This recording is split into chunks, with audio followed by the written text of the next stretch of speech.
Guys இதான் நெட்டி விதை. இது மூலமாக நம்ம tons of green manure produce பண்ணலாம். இப்போலாம் யாருக்கிட்டேயும் ஆடு மாடு கோழிலாம் மோஸ்ட்டாக இல்லை. அதனால் நமக்கு வந்து அந்த உரம் வந்து ஈஸியாக கிடைக்கும் மணிக்கு. கிடைச்சாலுமே நல்ல உரமாக கிடைக்கும் மணிக்கு. அதில் பிளாஸ்டிக்கு கவரு அது இதுன்னு சொல்லிட்டு நல்லா மக்காமல் அந்த மாதிரி தான் கிடைக்கி.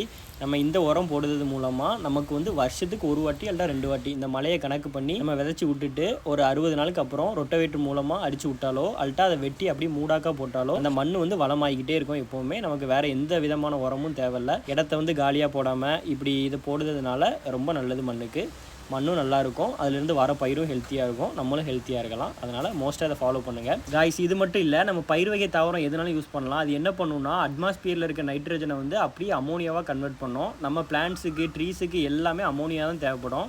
அது எப்படி கன்வெர்ட் பண்ணணும்னா ரைசோபியம் பாக்டீரியம் சொல்லிட்டு ஒரு பாக்டீரியம் இருக்குது. அது மண்ணிலே இருக்கும். அதோட துணையோட மண்ணை எப்போவுமே என்ரிச் பண்ணிக்கிட்டே இருக்கும். இதில் மேக்ரோ மைக்ரோ எல்லா விதமான நியூட்ரிஷன்ஸும் இருக்கும். அது இல்லாமல் இதோட ரேட்டு வந்து கிலோ 110 ரூபா. ஒரு 15 கிலோ ஒரு ஏக்கருக்கு வாங்கினா போதும்.